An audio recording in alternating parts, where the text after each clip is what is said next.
One of the habits that is built up over many millennia among spiritual practitioners is the ingrained idea that matter and spirit are essentially irreconcilable, and that in order to pursue the spiritual life, one must be willing to give up and abandon the material life.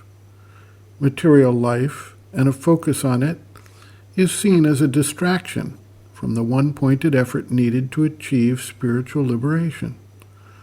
The focus has been placed on the concept one without a second to illustrate the need for focus. And it is true that if a spiritual seeker is fixated on the external, material world, its objects and opportunities, as a goal or objective in and of itself, it is difficult, if not impossible, to make progress in the spiritual quest.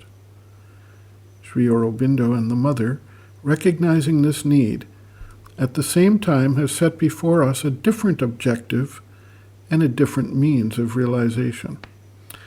They add to the concept of one without a second the other great dictum of the ancient sages. All this is the Brahman.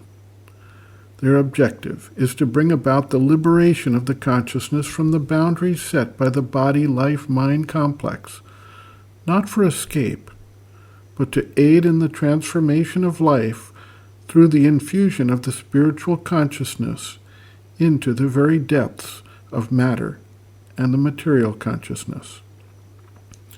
In their view, action in the world and interaction with other beings and the very material substance is not to be abandoned.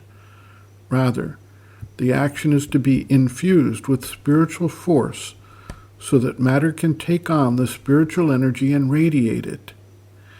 In his epic poem, Savitri, a Legend and a Symbol, Sri Aurobindo makes this clear when he states, quote, "And matter shall reveal the Spirit's face." End quote. It is from this standpoint that Sri Aurobindo takes up our way of handling material things.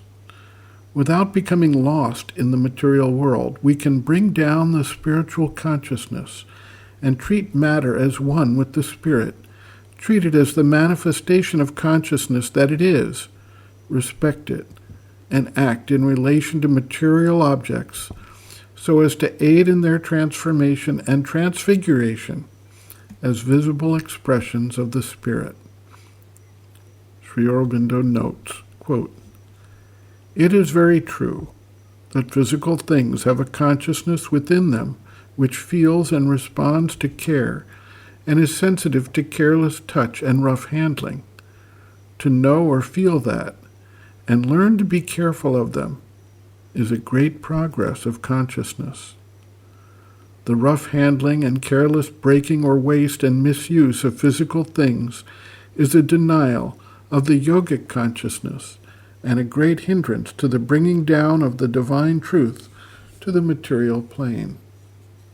End quote. Reference, Sri Aurobindo and the Mother, Looking from Within, Chapter 3, Action and Work, pages 68 to 69.